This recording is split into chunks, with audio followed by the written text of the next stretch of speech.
Listen, the only reason I'm going out of my way to tell any of you this is because the story Jane the Killer is starting to tick me off. My real name is Jane Arkansas, aka Jane the Killer, and this is how I met Jeff, the reason I look the way I do, and why I want to kill him. When I heard that a new family had moved in across the street, I wasn't that surprised. It was a nice neighborhood, and the house was relatively cheap considering where it was. I guess I was about 13 or 14 when everything went to crap. I never really talked to Jeff when he moved in. To be frank, I never talked to him until that night. But it's too soon to talk about that now. My first impression of Jeff was that he was a good kid. Probably got nice grades, rarely got into fights, maybe even a cool guy if he opened up to someone. Brother Lou seemed like he put his family first, by the way he sat with his brother on the sidewalk. Of course, I was just guessing at that time and didn't really put much thought into my analysis because I was getting ready for school when I looked out the window and I was running late, which was unusual for me at that time in my life because I was hardly ever late for anything, especially school. I wasn't surprised when I saw Randy and his stooges go up to Jeff and Lou on the stupid skateboard of his. Randy was nothing but a bully. He always picked on anyone who was smaller than him. He was even the reason why my parents drove me to school instead of letting me take the bus like everyone else. Everyone had their lunch money or some kind of cash given to Randy and his goons because of some toll that he demanded from everyone. We all knew Randy's group had knives and threatened to use them on us if we ever told anyone about the money they took from other kids on the block. Everyone except the new kids. They were trying to intimidate like the rest of us. When I saw Randy talking to them through the window, I just looked away. It was a wussy thing to do, but I had better things to do than watch another kid hand over his money to Randy. But curiosity got the better of me, and I looked up a few seconds later. What I saw left me speechless. Jeff was standing now, and it looked like Randy had already had what he wanted. Just sit down, I thought. Don't be stupid. And I saw Jeff punch Randy in the face and break his wrist. Oh my god, I whispered. And I yelled, "You idiot!" My parents ran down the stairs and asked what had happened. Then they looked outside and saw what was going on. Jeff had already cut the skinny guy. I think his name was Keith, and he went down screaming. Tony only went down with a single punch. Since my house was across the street from where Jeff and his brother were sitting, with the front of the house having big windows, we saw the whole thing. Or at least I did. My parents came in after the part where Randy stole their wallet, so they didn't know the whole truth. It was disturbing watching Jeff fight. He was enjoying himself too much. I felt a knot in my stomach like something was happening that shouldn't be. And from the look on Lou's face, Jeff didn't do this kind of thing often. Next thing I know, I hear sirens and the new kids bolted out of there. The cops came around with the bus driver to check on the victims. It seemed they were going to be all right. Considering the amount of crap kicked out of them, since my parents' policy was no cops ever since my dad got framed by a narc cop when he wanted to draw attention off himself when police were investigating the case of the missing coke, and ended with my dad quitting the force. So when we heard sirens, we went to the backyard and got into the car and left. When my parents drove me to school, they told me very clearly that they didn't want me going or talking to Jeff ever. I did not disagree with them. I had art first period, so I didn't see Jeff until close to the end of school. I can still see the colors in my artwork if I think hard enough. But when I try to look at anything now, it all seems gray. I guess that's the price someone pays for losing their innocence. I didn't see Jeff until the final period of that day.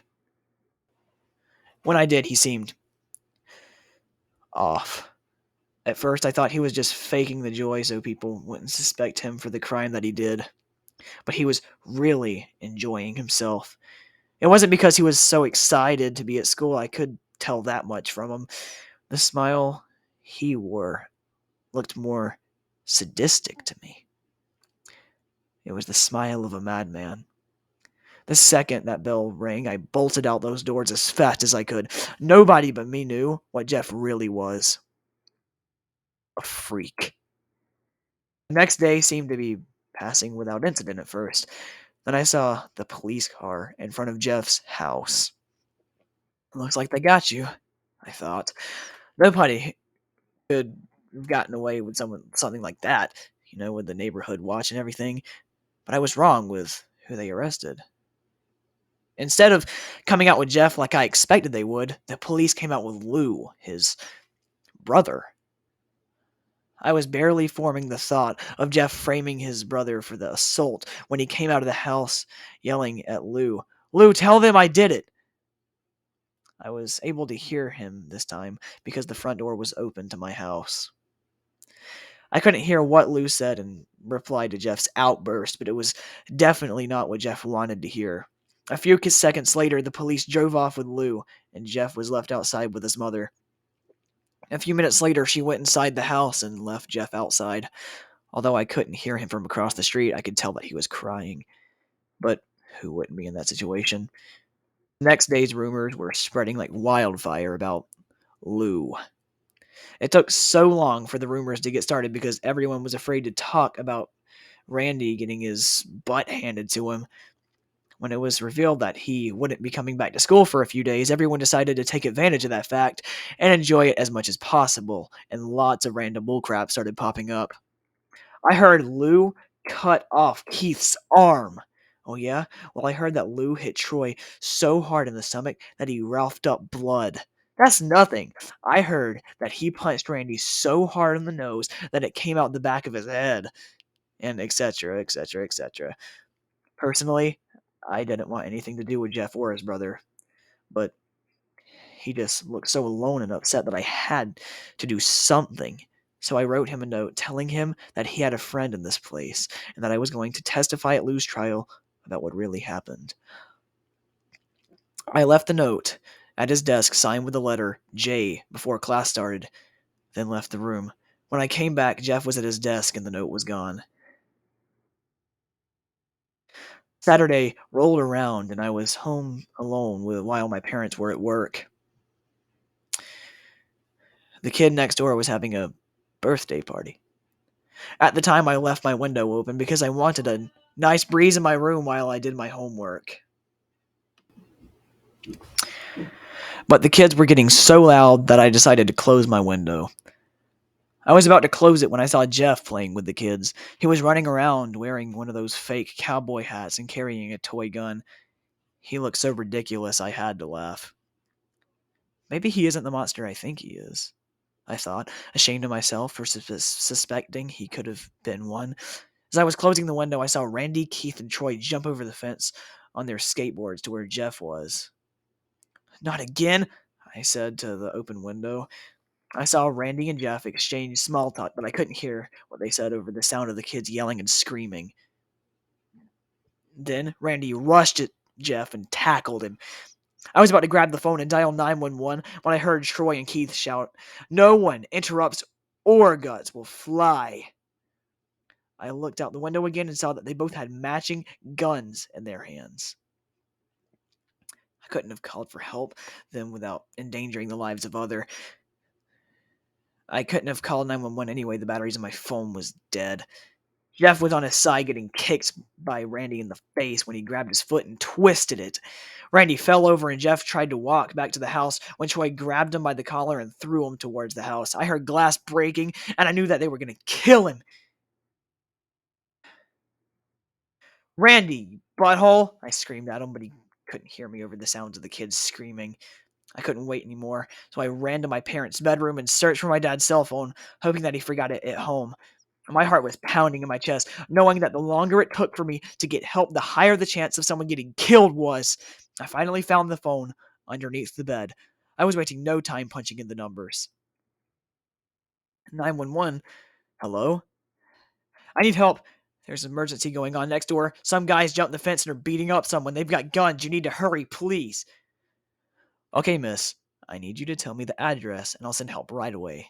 I quickly told my address and the address of the house next door. Please hurry! It's okay to stay on the line. Then just bang, bang, bang! I heard the loud gunshots come from next door. I yelled and dropped the phone and landed on the ground and broke. Then I ran to my bedroom window to try and figure out what was going on. But no sooner had I poked my head out the window, I heard the whoosh of a fire and the screaming. I'm going to make Jeff scream like that again when I find him. The only thing I can compare it to is the death cry of an animal. It was at the time for me horrifying, but now it sounds like music to me, and there is nothing I want to hear more in the world than him screaming. I saw fire spew out of the house like an angry dragon. I ran downstairs immediately and got the portable fire extinguisher from the kitchen and ran outside. As I was running, I popped the pin for the extinguisher for immediate use. Luckily, the door was unlocked as I barged in, but when I saw Jeff, I completely froze. He was lying at the bottom of the stairs, almost completely on fire, with adults trying to put it out. I saw bits of his skin through all the commotion. Some parts pink, some parts charred, but it was all covered in red. At the sight of this, I screamed and then I passed out. The thing I remember is some of the adults running towards me. Whether it was to help me or get the fire extinguisher, I don't know. When I came to consciousness, I was in a hospital bed wearing one of those gowns that a patient wears. A nursing a nurse came in a few moments later. She had long brown hair and a bun hidden under the hat. She looked like she didn't want to be there. I asked her what had happened. All I know is that you were brought in with a few other kids because you fell and hit your head on a fire extinguisher, she said, annoyed. A fire extinguisher? I reached up my head and touched I reached up my hand and touched my head. I felt bandages and a large bump the size of an orange. Then I remembered Jeff. One of the guys that came in here with me, the one with burns, is he going to be all right? She sighed. Listen, there was two boys that were brought in with you that had burns, and I'm not letting you see them because he's your boyfriend. I felt the heat rise in my face. He isn't my boyfriend. I'm just worried about him. Wouldn't you be worried about someone who you just saw burning alive in front of you? I tried to keep my voice steady, but my voice quivered enough to make it sound like I was lying. Whatever. Your parents are here, by the way. You want to see them? She asked. Yes, of course. Anything to get me away from that nurse. My parents came in and the nurse finally left. They asked what had happened. I told them everything. The fight, the note, all of it. I knew that Randy was no good, my dad said. So, have you heard anything about Jeff's condition? I asked. No, not a thing, said my dad. We just got here as soon as we heard about you. But who told you? I asked. I didn't think I saw anyone at the party that my family knew. The hospital called us, Mom said. Well, I guess that makes sense. It made absolutely no sense to me, of course. How would someone be able to identify me without me having any form of identification? I looked in the doorway and saw a man and a woman standing there. My parents followed my gaze and saw them too. Excuse me, but is this Jane Arkansas's room? The woman asked. Yes, my mother answered. Who are you? I'm Margaret, and this is Peter, my husband. She gestured to the man beside her. We are Jeff's parents. I sat up in bed. I'm Isabel, and this is my husband Greg, and our daughter Jane. Mom gestured to me. So you're the girl who ran in with the fire extinguisher, Margaret said. Yes, I replied quietly, embarrassed. Is your son all right? He just came out of surgery a few hours ago. The doctor said he'll be fine. I relaxed at that thought. That's good, I said. Listen, I know what happened to Jeff and Lou on their first day of school. Then I told Jeff's parents what had really happened to Randy and his crew. We had no idea that Jeff was capable of something like this, Peter said. I'm willing to testify that Lou didn't beat up anyone and that Jeff only beat up Randy and his gang in self-defense. No need, said Margaret. Lou was being released from jail after what had happened to those boys. That's good, I said. We just came to say thank you for trying to help our son, Jane. It warms my heart to see selfless people in your generation. I blushed. I did anything anyone would have done in my situation. I looked down. I'm not a hero. Nonsense, Margaret said. The least we can do is invite you over to our place for dinner when Jeff gets out of the hospital. I looked at Mom and Dad. It would be an honor, my mom said. I settled then. We'll call you as soon as Jeff gets out of the hospital. We said our goodbyes and then they left. About 2 days passed, and I was allowed to be released from the hospital. During that time, I had no contact with Jeff or his family, but I heard that Lou was released from jail and Jeff's wounds were healing.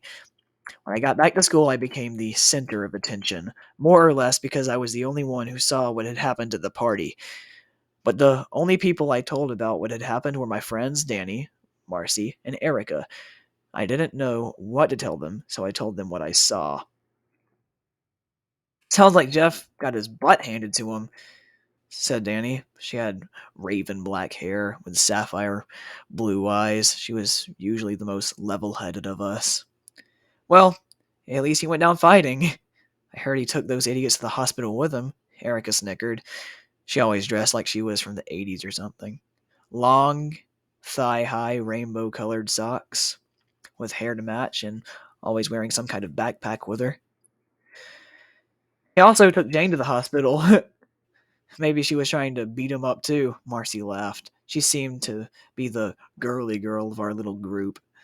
She was blonde with brown eyes, and nearly every time we saw her, she had some sort of pink on her, whether it was the color of her shirt or the jewelry around her neck.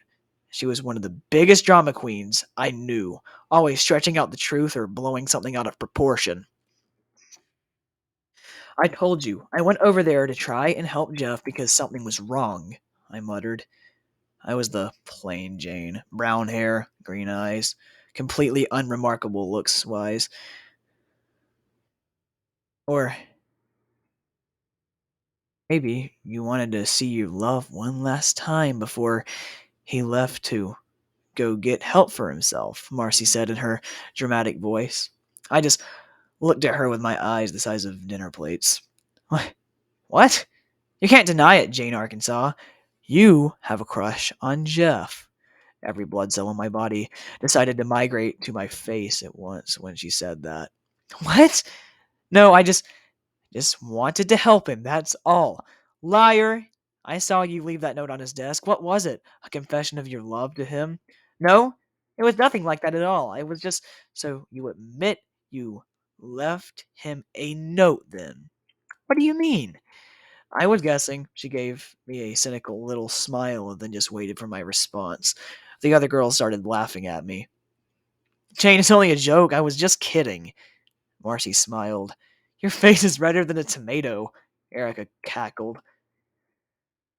I hate all of you, I grumbled. Oh, stop being so serious. Danny put a hand on my shoulder. Come on, let's go to class. The weeks went by. Everything seemed to be normal. I think Lou even made a few new friends. Everything was normal and nothing happened. Then Lou came up to me one day and told me about Jeff. Excuse me, your name is Jane, right? I turned around and looked. It was Lou. Yes, you're Lou, right? Jeff's brother? Yeah. He looked a little uncomfortable. Then again, so was I. Look, my parents wanted me to tell you that Jeff is getting his bandages removed in a few days, so expect a phone call inviting you to dinner soon. Oh, okay, well, thank you, I said. He was about to turn away when I said, Hey, listen, what you did for Jeff, that was really respectable. Thanks. I heard you tried to help my brother with a fire extinguisher. That was cool. Yeah?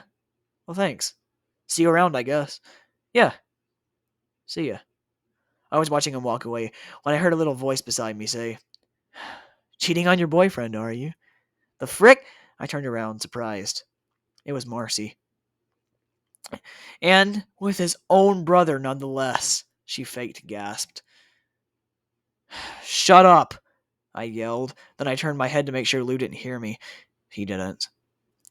Let's just get to class, I grumbled. 2 days later, the phone rang. My mom answered it. A few minutes later, she got off and told me this: Jeff is getting out of the hospital today, Jane. I looked up at her and said, Well, that's great. It looks like we'll be having that free dinner in a few days. She chuckled. A few hours passed and I heard a car pull into the driveway across the street. I looked out the window and saw Jeff's car in front of its house. Jeff's home, I thought. I decided to watch out of curiosity to see what he would look like. Dear God, how wrong I was. His dad got out, then his mom, then Lou. What I expected Jeff to look like couldn't be farther from what I saw. He had long black hair down to his shoulders, white, leathery skin, and that smile. That smile was the same smile I saw when he was in class after he beat up Randy, Keith, and Troy. But Jeff looked right at me. Into my eyes, I could feel those soulless, sadistic eyes burn right into my soul.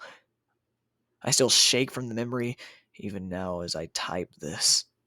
He seemed to be looking at me for hours with that same smile until he looked away. I saw him walk into the house with his parents. I didn't even breathe until that door finally closed behind them. My parents came into the living room and asked me what was wrong. My only reply was a long, loud scream. Then I fainted. When I finally woke up, it was dark outside. My parents weren't in their bedroom. The house was deathly quiet. I got up and went downstairs. I was wearing a long nightgown that I wasn't wearing before I fainted. I went downstairs to the kitchen. The lights were on, which was unusual. My parents always told me to turn off the lights in a room when I left it. There was a note on the table. I picked it up. Scrawled on the paper was this: Aren't you coming to dinner? Your friends are here too. I began to shake violently. I dropped the paper. I went to the living room window and looked out. The lights were on in Jeff's house. I knew that I had to go there, but I was terrified out of my mind. I shook my head and looked back again. I saw Jeff leaning on the window in his house, staring at me with a knife in his hand, tapping it against the window. Tap, tap, tap. He was still smiling. Tap, tap, tap. I started stepping back from the window, never taking my eyes off of him. Then I turned and ran away from the window into the kitchen. When I peeked out of the kitchen to look out the window, all I saw was a smear of red on the window. I turned around and looked at the kitchen. Everything seemed to be in its place, even the knives. I grabbed one of them and held on tight. Then I found the phone and tried to dial 911, but the phone line was disconnected. I had no idea where Dad's cell phone was or if it was even fixed. I didn't want to go upstairs to find it. I didn't want to get stabbed in the back while I was looking for it. And if I went to ask one of the neighbors for help, Jeff could kill or hurt whoever he had had captive. So there was only one choice: to go fight Jeff alone. I clutched the knife tighter and went to the front door, put on my shoes, and went outside. My hand lingered on the doorknob as I stepped outside, but I knew what I had to do. I let go of the doorknob and marched across the street to Jeff's house. As I got closer to the front door of his house, I began to slow down. My knees began to shake, my palms began to sweat, and I started to breathe faster and shallower. Before I knew it, I was standing completely still on the front doorstep, panting like a dog. I manned up, grabbed the doorknob, squeezed my eyes shut, and jerked it open. I stood there in the doorway with a knife in my right hand and the doorknob in my left, too terrified to open my eyes, until I heard a voice say, "Looks like you made it. I'm glad you did, friend." I opened my eyes. Then I screamed. His eyes were large and unblinking, and his smile was red. He had carved a smile into his face. His clothes were covered in blood, and then I passed out. When I woke up, I was at a dining room table. My knife was gone, and when I looked up, I saw people sitting at the table. It was my parents, Jeff's parents, his brother Lou, and my friends. They were all dead, with smiles carved into their faces and huge red cavities in their chests. The smell was unbearable. It's indescribable, unlike anything I had ever smelled before. It was the smell of death. I tried to scream, but I had a gag in my mouth and I was tied to a chair. I looked around at the room in disbelief. Tears were welling up in my eyes from the sight and smell of the bodies. Look who's finally awake! I turned and looked beside me, and Jeff was there. I tried screaming, but the gag was in the way. Suddenly, he was beside me with the knife against my throat. Shh! Hush! Hush! Hush! It's not polite to scream at friends. He began sliding the blade across my face, constantly tracing invisible lines from the corners of my mouth up my cheeks in a large, grinning smile. I shivered as he did this. When I turned away from him, he grabbed the back of my head and forced me to look at the scene at the table. Now, don't be rude. You're insulting everyone by not looking at their pretty faces. I looked back at the table, looking at everyone with their faces carved into smiles and some with their chests still bleeding fresh blood. Hot tears began running down my face, and I began to sob. Ah, what's wrong? Jeff purred. Are you upset that you don't look like it look beautiful like them? I looked at him, trying to understand what he said, but I looked away when I saw his face again.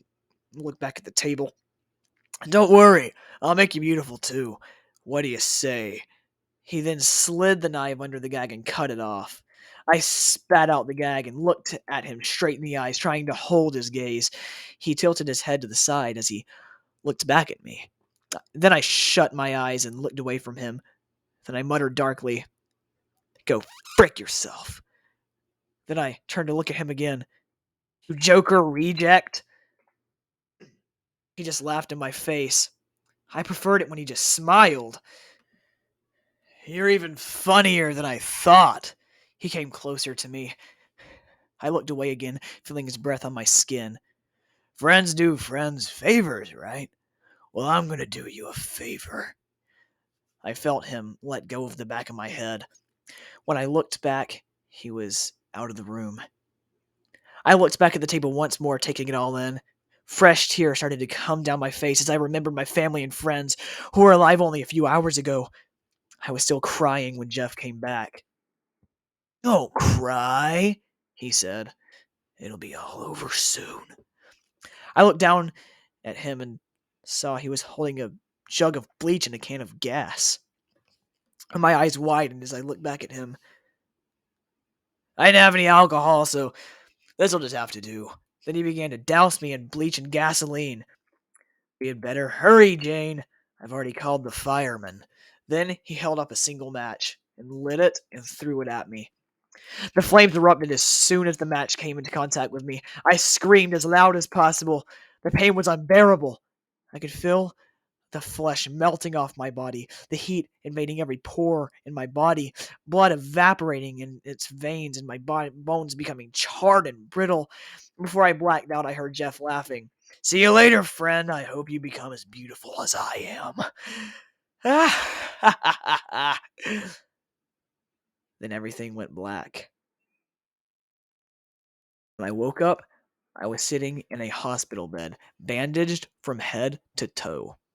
Everything was spinning and it hurt to blink and breathe. I looked around and saw an empty room. I groaned loudly because my mouth was bandaged. Everything hurt. A nurse came in a few minutes later. Jane, can you hear me?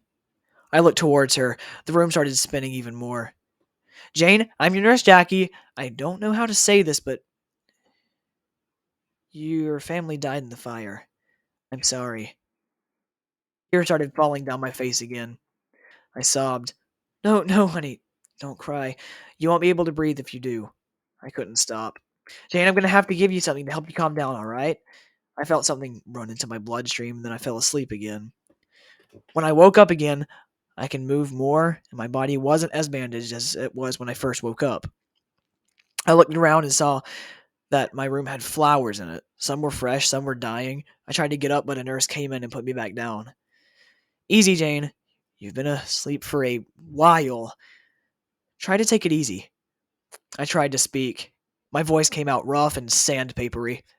How how long was I asleep?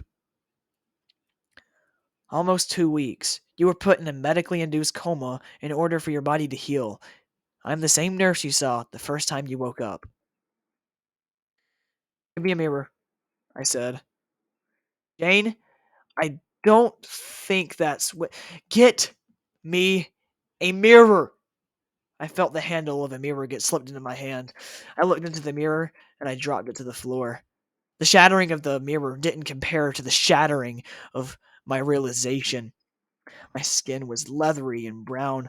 I didn't have a single hair on my head, and the skin around my eyes were saggy. I looked almost as bad as Jeff. Everything came flooding back for me. I began to cry harder than I ever had before. The nurse was hugging me, but it didn't help me much. At the height of my sobbing, I was surprised that nobody else came in to check up on me. By the time I was done, I could barely speak. Someone came into the doorway. Excuse me, I have a delivery for Miss Arkansas.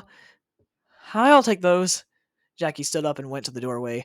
I didn't want the delivery guy to look at me, so I stared at the wall in front of me. Someone certainly cares about you, Jackie. It looks like the same person who sent you all these flowers got you a package, too. I looked around at her. She was holding a pink paper package tied with brown string. I reached out and took it from her. The second I took that package for her, I knew something was wrong. From her. Excuse me, but could I have something to eat? I asked as sweetly as possible. Of course. I'll get you some food right away. Jackie smiled back and then left the room. My hands shook as I grabbed the string and pulled it. Paper lightly bounced up when I saw something that turned my blood to ice. It was a white mask with black eyes around uh, with black around the eyes and a black feminine smile. It also had black lace covering the holes of the mask, so even though someone couldn't see in my eyes, I could see them. There was a long black dress with a turtleneck, black gloves, and a black wig with beautiful curls. Along with all these things, there was a bouquet of black roses and a sharp kitchen knife. Attached to the mask, there was also a note. Jane, I'm sorry I messed up with trying to make you beautiful, so I gave you a mask that will let you seem beautiful until you get better. Also, you forgot your knife. I thought you would want it back. Jeff. By the time Nurse Jackie came back, the present was hidden under my bed. I told her all that was there was the flowers. She seemed to be disgusted by them, so she threw them out. I thanked her for that. At night, when everyone was either asleep or gone home, I sneaked out. The only thing I had to wear was that dress, so I put it on, and I found a pair of shoes outside in the hallway, forgotten by some careless nurse. I wore the wig and to look less inconspicuous. I didn't know where I was going, and I didn't care. When I finally stopped walking, I was in front of a cemetery. I went inside and found two tombstones. Isabel, Arkansas, and Gregory, Arkansas. I sat down in front of their tombstones and cried once more. When I finally sat up, the sun was beginning to rise, and so was a new chapter in my life. I took the mask and put it on, then picked up the knife and held it tightly as I did before. Then I turned around and, looking at the rising sun, on that day I swore my revenge against Jeff the Killer and donned my new name for Jane Everlasting. For I want the only thing to be more everlasting for Jeff than his madness to be his death. Ever since that day, I have been trying to find Jeff and kill him, hunting him like the animal he is. I will find you, Jeff, and I will kill you. As for the photo that has been popping up of me saying, "Don't go to sleep, you won't wake up," that pretty much explains what I want to do with Jeff's victims, prevent them from becoming victims in the first place. Whoever said that I kill them so they don't get killed by Jeff is a gross overstatement. So this is my story. Whether you accept it as a fact is not up for me to decide. Now, if you excuse me, the sun is going down, and the hunt is beginning once more.